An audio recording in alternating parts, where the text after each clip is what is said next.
Budget സെറ്റിലെ ബണ്ടിലുകളെ നമുക്ക് ഇപ്രകാരം രണ്ടായിട്ട് തിരിക്കാം. അത് മനസ്സിലായിട്ടുണ്ടെന്ന് ധരിക്കുന്നു. ഒരാശയം കിട്ടിയിട്ടുണ്ടെന്നാണ് എൻ്റെ ധാരണ. ഈ കാണിക്കുന്ന രണ്ട് ഡിവിഷൻ, ഒരു ഭാഗത്ത് ബണ്ടിലിൻ്റെ ചെലവ് വരുമാനത്തേക്കാൾ കുറഞ്ഞതാണ്, മറുഭാഗത്ത് ബണ്ടിലിൻ്റെ ചെലവ് വരുമാനത്തിന് തുല്യമാണ്. അപ്പോൾ ഒരു ഭാഗത്ത് P1 X1 + P2 X2 less than ഇൻകവും, മറ്റൊരു സ്ഥാനത്ത് P1 X1 + P2 X2 is equal to ഇൻകവും ആണ്. ഞാൻ ഇനിയും പഠിപ്പിക്കാൻ പോകുന്നത് വരുമാനവും ചെലവും തുല്യമാകുന്ന ഈ ബണ്ടിലുകളുടെ കാര്യമാണ്. അതുമായി ബന്ധപ്പെട്ട കാര്യമാണ് പഠിപ്പിക്കാൻ പോകുന്നത്. അപ്പോൾ ഞാൻ മറ്റ് ബണ്ടിലുകളെല്ലാം ഇപ്പോൾ ഉപേക്ഷിക്കുകയാണ്. ബജറ്റ് സെറ്റിൽ നിന്ന് ഒരു പ്രത്യേകതരം ബണ്ടിലുകൾ. ഏതുതരം ബണ്ടിലാണ്? കോസ്റ്റും ഇൻകവും തുല്യമാകുന്ന ബണ്ടിലുകൾ മാത്രം ഞാൻ സെലക്ട് ചെയ്ത് പഠിപ്പിക്കാൻ പോവുകയാണ്. അപ്പോൾ നമ്മുടെ മുമ്പിലത്തെ ഗ്രാഫിൽ ബാക്കിയുള്ള ബണ്ടിലുകളെല്ലാം ഞാൻ അങ്ങ് ഒഴിവാക്കുന്നു. ഇപ്പം നിങ്ങൾക്ക് ഇങ്ങനൊരു രേഖ കിട്ടിയിട്ടുണ്ട് ഇല്ലേ? അപ്പോൾ അത്തരം ബണ്ടിലുകൾ മാത്രം മാർക്ക് ചെയ്താൽ ഇങ്ങനെയല്ലേ കിട്ടുക അല്ലേ? അപ്പോൾ നമ്മൾ ഇനി പഠിക്കാൻ പോകുന്ന ടോപ്പിക്ക് വളരെ പ്രധാനപ്പെട്ടതാണ് പരീക്ഷ സംബന്ധിച്ച്. അത് ബജറ്റ് ലൈൻ എന്ന് പറയും. എന്താണ് ബജറ്റ് രേഖ? എന്താണ് ബജറ്റ് രേഖ? It is a line joining all bundles which cost exactly equal to income. ഇതാണ് ബജറ്റ് രേഖ. എന്താണ് ബജറ്റ് രേഖ? ഉപഭോക്താവിൻ്റെ വരുമാനവും ബണ്ടിലിൻ്റെ ചെലവുകളും തുല്യമാകുന്ന പോയിന്റ്സിനെ യോജിപ്പിച്ചുകൊണ്ട് വരയ്ക്കുന്ന ഒരു രേഖയാണ് ബജറ്റ് രേഖ. അപ്പോൾ ഇവിടെ consumer spends his entire income. ഉപഭോക്താവ് തൻ്റെ വരുമാനം പൂർണ്ണമായി ചെലവാക്കുകയാണ്. He is not left with any income. അദ്ദേഹത്തിന് മിച്ചം വരുമാനമൊന്നും അല്ലെ മിച്ച പണമൊന്നും ആ ഭാഗത്തില്ല. Completely spend his income. ആ ബണ്ടിലിനെ പ്രദാനം ചെയ്യുന്ന രേഖയാണ് ബജറ്റ് രേഖ. So budget line shows all bundles which cost exactly equal to income of the consumer ആണ്. ഗിവൺ ദ ഒരു കണ്ടീഷനും കൂടെ ഉണ്ട്. Given the fixed income and given the price level. നിലവിലെ വരുമാനത്തിലും നിലവിലെ വിലയിലുമുള്ള ബണ്ടിലാണ്. അപ്പോൾ നമ്മൾ ഈ വരച്ചേക്കുന്ന ബണ്ടിലുകൾ അടിസ്ഥാനമാക്കുന്നത് എത്രയാണ്? 12 രൂപ വരുമാനവും യഥാക്രമം 4-2 വിലകളിലുള്ള ബണ്ടിലുകളുമാണ് റെപ്രസെൻ്റ് ചെയ്യുന്നത്. ഇനി നിങ്ങൾ മനസ്സിലാക്കേണ്ട ചില ഫാക്റ്റുകൾ, ബജറ്റ് രേഖയുമായി ബന്ധപ്പെട്ട ചില വസ്തുതകളുണ്ട്. അത് ക്രമപ്പെടുത്തി പഠിച്ചു വെക്കണം. അങ്ങനെ പഠിച്ചു വെക്കാൻ കാരണം മുമ്പോട്ടുള്ള പഠനത്തിൽ, ഈ ഭാഗവുമായി ബന്ധപ്പെട്ട പഠനത്തിൽ ചില കാര്യങ്ങൾ നിങ്ങൾക്ക് സഹായകരമാകും. ആദ്യമായി ഇക്വേഷൻ ഓഫ് ദ ബജറ്റ് ലൈനാണ്. എന്താണ് ബജറ്റ് രേഖയുടെ ഇക്വേഷൻ? അറിയാം? ആർക്കെങ്കിലും പറയാം? ഏതാണ്? ശരിയാണ്. ഏതാണ്? P1 X1 + P2 X2 is equal to M. ഇതാണ് കോസ്റ്റ് ഓഫ് ദ ബണ്ടിൽ. ഇതാണ് ഇൻകം ഓഫ് ദ കൺസ്യൂമർ. ഇത് രണ്ടും തുല്യമാകുന്നതാണ് ബണ്ടിലുകളാണ് ബജറ്റ് രേഖയിൽ കാണിക്കുന്നത്. ഈ സമവാക്യത്തെ നമുക്ക് വേറെ രീതിയിൽ മോഡിഫൈ ചെയ്ത് എഴുതാൻ സാധിക്കും. അത് X2 is equal to M/P2 minus P1/P2 into X1 എന്നാണ്. അപ്പം മറ്റൊരു ഇക്വേഷൻ ഉണ്ട്. ഇത് ഈ ഇക്വേഷൻ സോൾവ് ചെയ്യുമ്പോൾ കിട്ടുന്ന ഇക്വേഷനാണ് X2 is equal to M/P2 minus P1/P2 into X1. എങ്ങനെയാണെന്ന് ചോദിച്ചാൽ, ഇപ്പോൾ P1 X1 plus P2 X2 is equal to M എന്നാണ്. P2 X2 നമ്മൾ ഇപ്പുറത്ത് എടുക്കുന്നു, ഈസ് ഈക്വൽ ടു M എന്ന് വരും.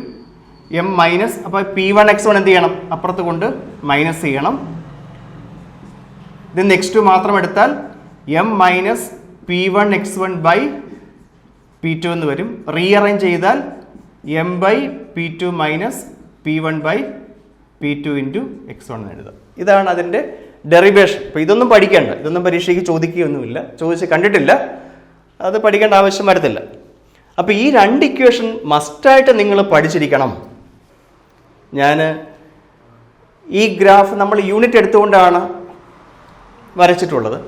പക്ഷെ ഒരു സാധാരണ ഒരു ബജറ്റ് രേഖ എങ്ങനെ വരയ്ക്കാം എന്ന് നമുക്ക് നോക്കാം. യൂണിറ്റ് ഒന്നും ഇല്ലാതെ ഒരു മാതൃക വരയ്ക്കുകയാണെങ്കിൽ ഇങ്ങനെയായിരിക്കും വരയ്ക്കുക. ഇതിന് പേര് കൊടുക്കുക AB എന്ന്. അപ്പോൾ ഇക്വേഷൻ ഇവിടെ മാർക്ക് ചെയ്യണം. അതാണ് P1x1 plus P2x2 is equal to M. യൂണിറ്റുകളൊന്നും ഇല്ലാത്തതുകൊണ്ട് പൊതുവായ ഇക്വേഷൻ ഇവിടെ എഴുതണം. ഇതാണ് ബജറ്റ് രേഖ വരയ്ക്കാൻ പറയുമ്പോൾ മാർക്ക് ചെയ്യേണ്ട ഇക്വേഷൻ. ഈ ബജറ്റ് രേഖ എക്സ് ആക്സിസിനെയും വൈ ആക്സിസിനെയും വന്ന് ടച്ച് ചെയ്യുന്നുണ്ട്. എക്സ് ആക്സിസിൽ ടച്ച് ചെയ്യുന്നത് B എന്ന പോയിന്റിലും വൈ ആക്സിൽ A എന്ന പോയിന്റിലുമാണ് ടച്ച് ചെയ്യുന്നത്. ഇതിന് കറസ്പോണ്ടിങ് ആയിട്ട് ഇത് വെർട്ടിക്കൽ ഇൻ്റർസെപ്റ്റ് എന്നും ഇത് ഹൊറിസോണ്ടൽ ഇൻ്റർസെപ്റ്റ് എന്നും വിളിക്കും.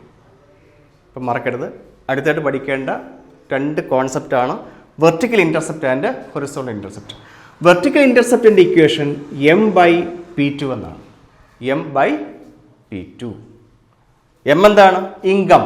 P2 എന്താണ്? Price of good 2. അപ്പോൾ ഇതിൻ്റെ അർത്ഥം എന്താണ്? ഇതിൻ്റെ അർത്ഥം ഇതാണ്: it is the number of units of good x2 that a consumer can buy if he spends the entire income on good 2. Number of units of good 2 maximum number of units ആണ്. എപ്പോഴാണ്? ഉപഭോക്താവ് തൻ്റെ വരുമാനം മുഴുവൻ എവിടെ ചെലവാക്കുകയാണ്? Good 2-ൽ ചെലവാക്കുന്നു. അപ്പോൾ ഇവിടുത്തെ bundle എന്ന് പറയുന്നത്, ഹിയർ ബണ്ടിൽ ഈസ് ഗുഡ് 1 വാങ്ങുന്നില്ല, ഗുഡ് 2ൻ്റെ അളവ് എത്രയായിരിക്കും? M ബൈ P2 ആയിരിക്കും. ഇതാണ് bundle. So here bundle is 0 M by P2. Bundle is 0 M by P2. This is the vertical intercept. അപ്പം അത് മാർക്ക് ചെയ്യാൻ അറിഞ്ഞിരിക്കണം. സമാനമായ രീതിയിൽ B എന്നതിനെ എന്ത് വിളിക്കും? B എന്നത് ഹൊറിസോണ്ടൽ ഇൻ്റർസെപ്റ്റ് ആണ്. ഇക്വേഷൻ എങ്ങനെ എഴുതും? M by P1. M by P1 എന്താണ് അതിൻ്റെ അർത്ഥം? ഉപഭോക്താവ് വരുമാനം മുഴുവൻ ഗുഡ് 1-ൽ ചെലവാക്കുമ്പോൾ കിട്ടുന്ന അളവാണ്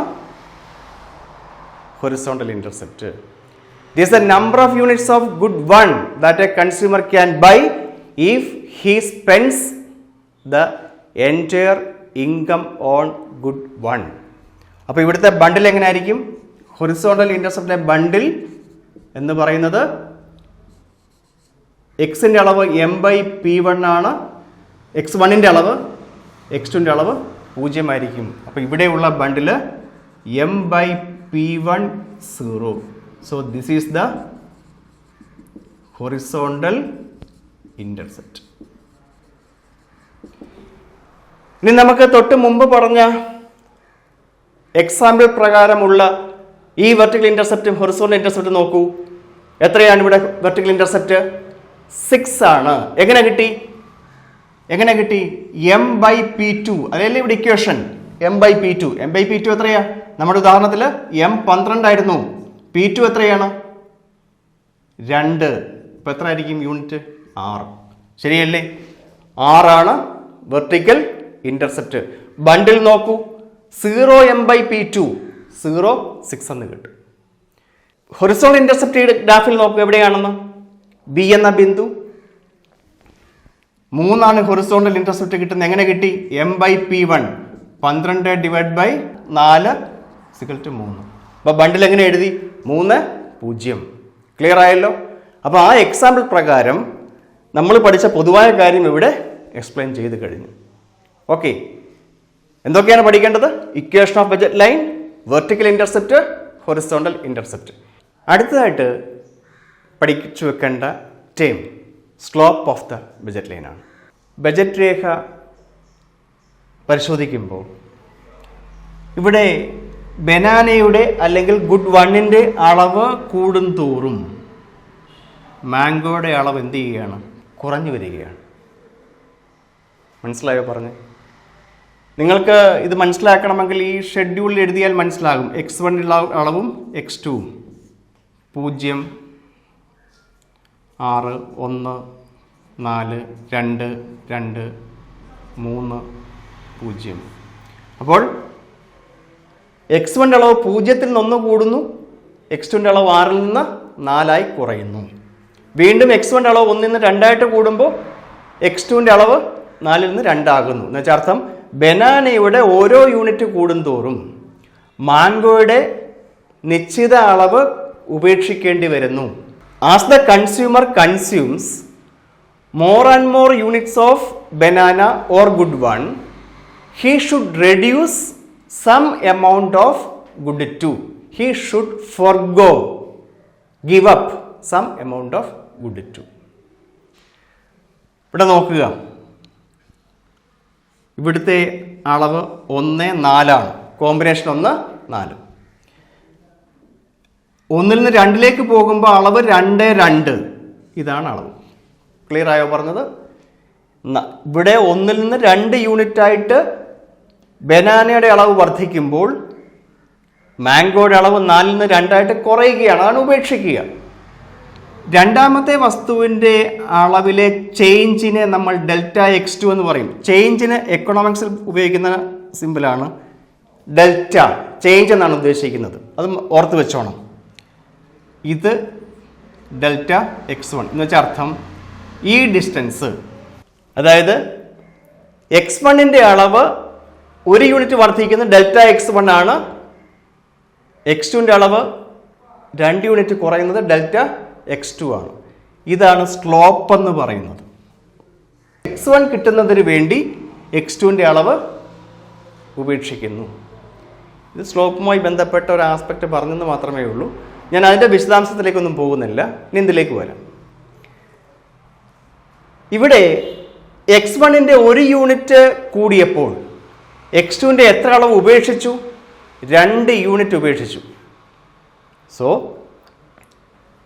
to get an additional unit of banana or good one, the consumer forgo 2 units of mango or good 2.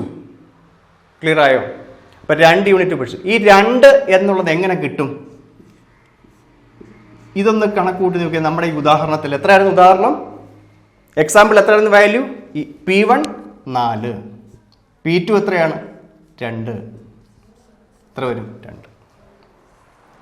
ഇനി സ്ലോപ്പിലേക്ക് വരാം. എന്താണ് ഈ P1/P2-ൻ്റെ അർത്ഥം? It is a ratio of the prices of the goods ആണ്. Ratio of the prices of goods. അപ്പോൾ ഇനി മനസ്സിലാക്കുക. ഇനി ഇതിലേക്ക് വരാം. Slope of the budget line is equal to price ratio of 2 goods ആണ്. That is equal to P1/P2. ഇത് absolute value ആണ് എടുക്കേണ്ടത്. -P1/P2 ആണ്. അബ്സല്യൂട്ട് വാല്യൂ മാത്രമേ എടുക്കാവൂ. ഇവിടെ നിങ്ങൾക്കൊരു കാര്യം ഊഹിക്കാൻ സാധിക്കും. ആ ഇക്വേഷൻ ഓർക്കുക. x2 = m/P2 - P1/P2 × x1 എന്ന ഇക്വേഷനിൽ -P1/P2 കാണുന്നതാണ് സ്ലോപ്പ് എന്ന് പറയുന്നത്. അതേ കാര്യമാണ്. പക്ഷേ ഇവിടെ നമ്മൾ എടുക്കുന്ന അബ്സല്യൂട്ട് വാല്യൂ ആയിരിക്കും. P1/P2 ആണ്. ഇതിൻ്റെ അർത്ഥം ഇതാണ്: if the consumer wants an additional 1 unit of banana,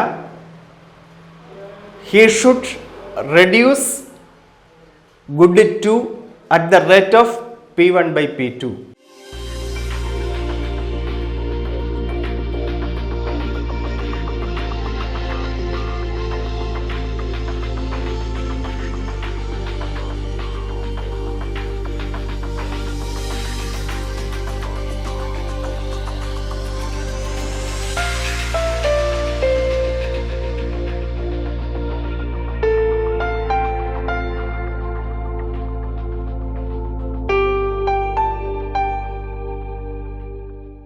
ഇനി നമുക്ക് അടുത്തായിട്ട് പഠിക്കേണ്ടത് ഒരു ബജറ്റ് രേഖയുടെ താഴെയുള്ള ബിന്ദു, ബജറ്റ് രേഖയിലുള്ള ബിന്ദു, ബജറ്റ് രേഖയ്ക്ക് മുകളിലുള്ള ഒരു ബിന്ദു,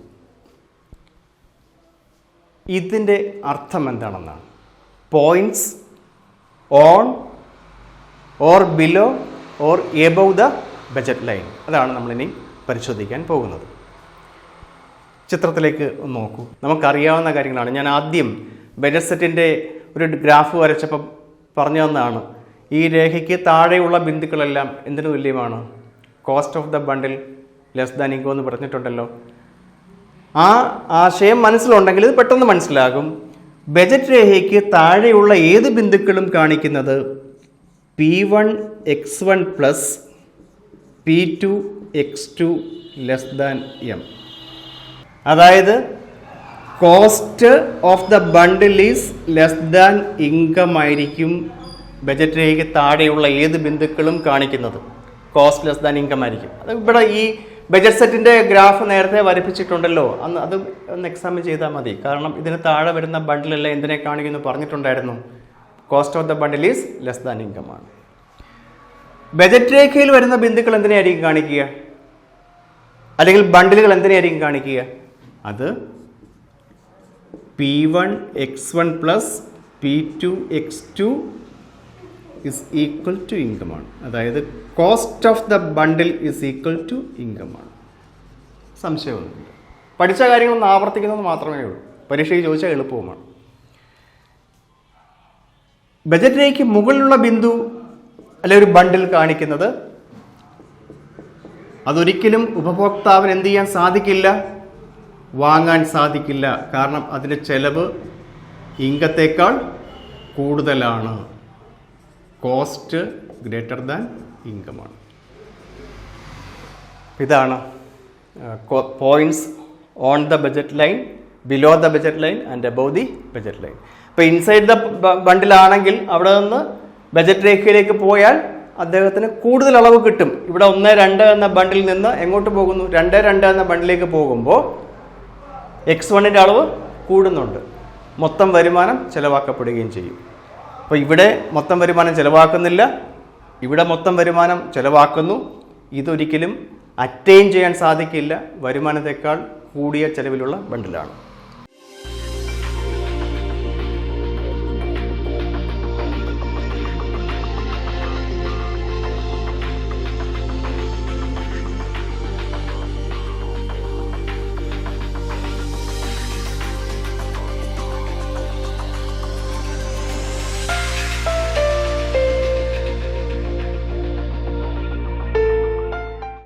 അടുത്തതായിട്ട് നമുക്കൊരു പ്രോബ്ലം ഇതുമായി ബന്ധപ്പെട്ട് ചെയ്യാം. പരീക്ഷയ്ക്ക് പ്രധാനപ്പെട്ടതാണ്. ക്വസ്റ്റ്യൻ എഴുതിക്കൊള്ളുക. മുമ്പ് എഴുതിയ ചോദ്യം തന്നെയാണ്.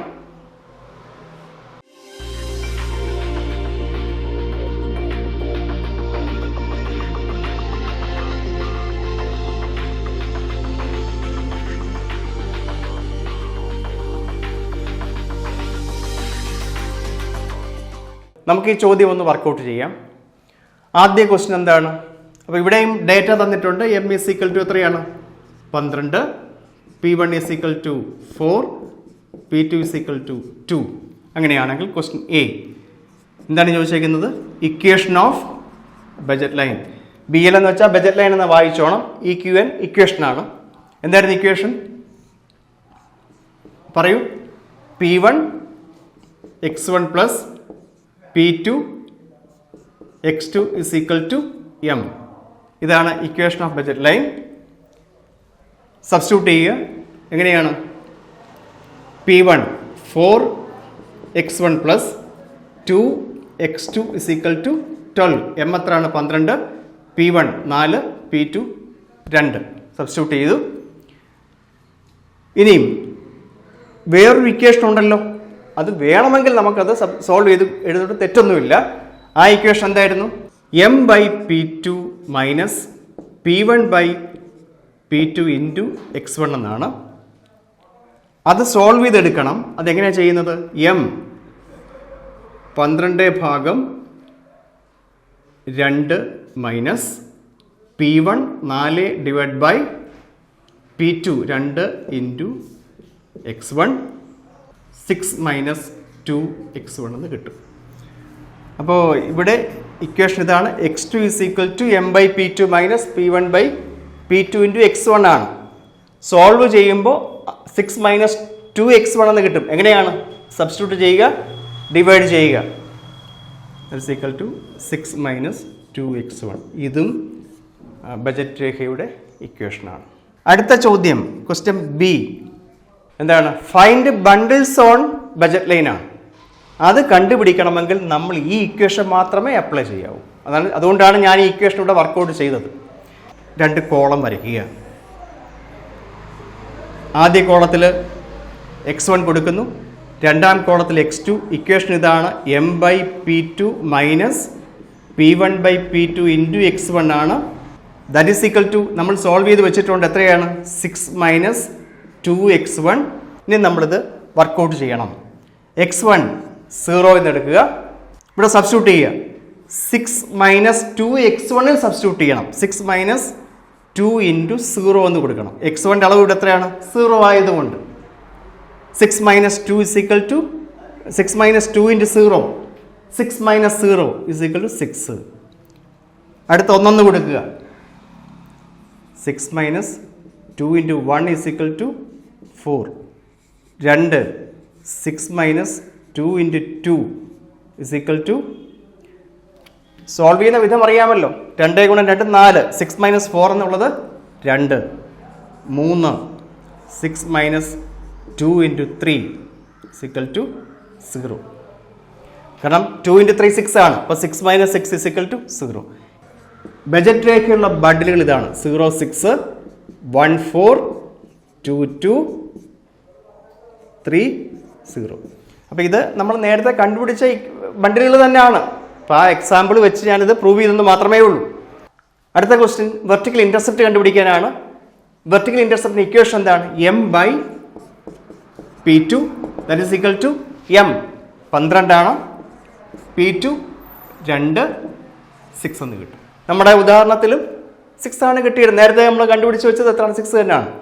സോ ഹിയർ ബണ്ടിൽ ഈസ്, എന്താണ് വെർട്ടിക്കൽ ഇൻ്റർസെപ്റ്റിൻ്റെ അർത്ഥം? The consumer spend the whole income on good 2 ആണ്. അപ്പോൾ ഗുഡ് 1 ഇല്ല. അപ്പോൾ 0 6 എന്ന ബണ്ടിലായിരിക്കും അവിടെ വരിക. മീനിങ് ഇതാണ്, the consumer spend the whole income on good 2 ആണ്. അടുത്ത ഡി ഹൊറിസോണ്ടൽ ഇൻ്റർസെപ്റ്റ് ആണ്. Is equal to m by P1 that is equal to m 12 divide by P1 4 is equal to 3. So bundle is